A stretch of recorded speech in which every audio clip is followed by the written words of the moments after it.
ছেড়ে দিয়ে চলে যাওয়া সম্ভব হবে, কিন্তু দায়িত্ববোধ তো বাকিটা জীবন নিজের সাথে করে নিয়েই চলতে হবে। দুর্যোগের পরে আপনাদের বেঁচে ওঠা দেখি, তখন অনেক আশা জাগে, কিন্তু আবার যখন দেখি যে এই লড়াইয়ের মাত্রা দিন দিন বেড়েই যাচ্ছে, এর ব্যাপকতা এবং গভীরতা বেড়ে যাচ্ছে এবং এর বিপরীতে যে পরিমাণ সাহায্য সহযোগিতা দরকার সেটা আসলে আমাদের হাতে নেই, তখন কিন্তু আসলে সত্যিকার অর্থেই চিন্তিত হয়ে উঠতে হয়। আজকে আমরা কথা বলছি মানুষের সাথে ক্লাইমেট, প্রকৃতির একটা সংযোগ করে দেয়া এবং সেখানে সংস্কৃতির একটা ভূমিকা দিতে পারা।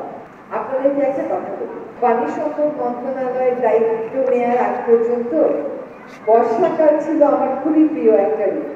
পানি সম্পদ মন্ত্রণালয়ের দায়িত্ব নেওয়ার পর থেকে খালি দিনগুলি যে বর্ষা কবে পার হবে, একটা সময় তো দায়িত্ব থেকে সরে যায়, সরকারি দায়িত্ব থেকে সরে যায়, কিন্তু আমার মাঝে মাঝে আশঙ্কা হয় যে আর কি কখনো বর্ষা আসলে বর্ষাকে নিয়ে যে আপ্লুত হওয়া আমাদের সংস্কৃতিতে আছে তার সাথে আমার আর সম্পর্ক থাকবে কিনা।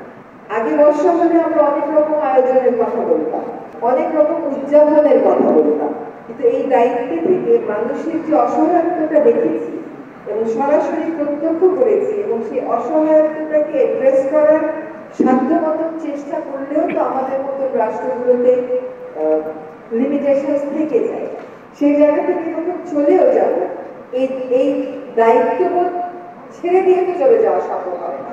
দায়িত্ব ছেড়ে দিয়ে চলে যাওয়া সম্ভব হবে, কিন্তু দায়িত্ববোধ তো বাকিটা জীবন নিজের সাথে করে নিয়েই চলতে হবে।